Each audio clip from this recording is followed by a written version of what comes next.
Quase no final da Bíblia estão 21 cartas dos primeiros líderes do movimento de seguidores de Jesus. Elas foram escritas para pequenas comunidades cristãs em cidades espalhadas pelo Império Romano. Porém, na antiguidade, escrever cartas exigia muito dinheiro e esforço.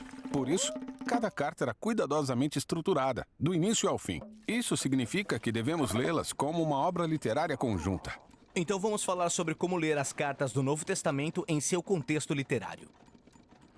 Dentre os primeiros líderes cristãos, o apóstolo Paulo foi quem escreveu a maioria das cartas. Temos 13 dele no Novo Testamento. Eu sempre imaginei ele sozinho no seu escritório, escrevendo longos ensaios teológicos. Paulo não trabalhava nem escrevia sozinho. Ele menciona sua equipe frequentemente e os nomes das pessoas que ajudaram a escrever as cartas, como Timóteo ou Silas. Paulo estava sempre acompanhado dos companheiros missionários de viagem, trocando ideias enquanto conversavam, debatiam e ensinavam juntos. E acredita-se que Paulo tenha reunido discursos, poemas e orações em cadernos. Como os que ele menciona na segunda carta escrita a Timóteo. Certo. Então Paulo reunia as pessoas certas numa sala e juntava material novo e antigo.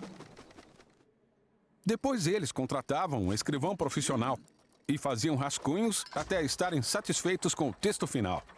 E aí enviavam a carta. Sim, a carta era entregue a uma pessoa de confiança, que também recebia instruções sobre como recitar a carta para os destinatários. Recitar, tipo, ler em voz alta?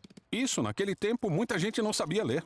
Paulo fala mais de uma vez em suas cartas que elas deveriam ser lidas em voz alta e é por isso que muitas vezes elas soam como longos discursos. Então, para nós também é importante ler e ouvir essas cartas do início ao fim para podermos entender como cada parte contribui para o todo. Exato. Mas cada cultura tem as suas próprias regras sobre como organizar uma carta, e no primeiro século existia um formato padrão. Primeiro temos a abertura, que cita o nome do autor e do destinatário. Em seguida, uma oração de agradecimento ou uma saudação. E depois, o corpo da carta. Essa parte explica por que a carta foi escrita, algo que precisamos saber ou tomar alguma atitude. Certo, e por fim vem a conclusão, que pode ter saudações, planos de viagem, um pedido final ou uma oração. Então é útil ver como uma carta no Novo Testamento se divide nessas partes. Sim, pega como exemplo a carta de Paulo aos Efésios. Tudo bem.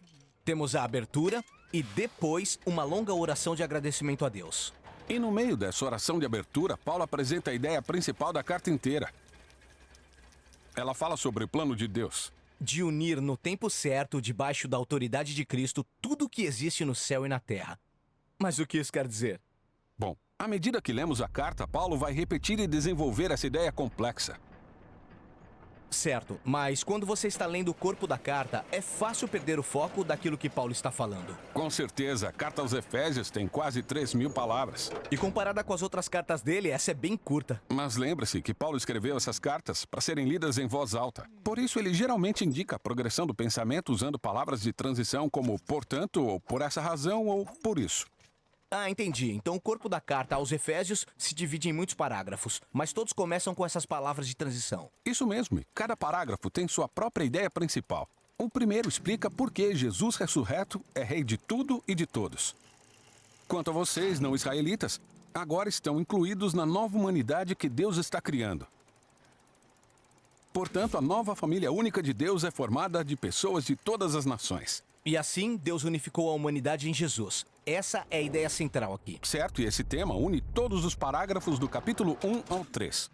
Então chegamos ao capítulo 4 e temos uma transição importante. Por isso. Sim, essa palavra de transição é uma ligação entre a primeira metade da carta e a segunda. Deus uniu uma nova humanidade em Jesus. E por isso que? Boa pergunta. Vamos continuar. Vou resumir os parágrafos do capítulo 4. A nova humanidade de Deus é realmente diversificada. Assim, precisamos viver unidos como a nova criação de Deus. Portanto, como somos um, devemos aprender a amar e perdoar uns aos outros. Toda essa parte fala sobre viver em união. Exato, e desse jeito podemos ver como todas as partes da carta se encaixam em um fluxo de pensamento. Deus uniu uma nova humanidade em Jesus. Então, vivam de modo que promovam essa união. Fica mais fácil para entender se dividir em partes menores, tipo um mapa, aí eu não me perco. Certo, e você pode ler cada carta do Novo Testamento desse jeito. Divida o texto em partes menores, para ver a mensagem de cada parágrafo. Depois, procure ideias repetidas e palavras de transição, para ver como essas partes se conectam. Então você verá como os apóstolos combinaram de forma brilhante todas as peças para formar uma obra literária que falou aos primeiros seguidores de Jesus e ainda fala conosco hoje.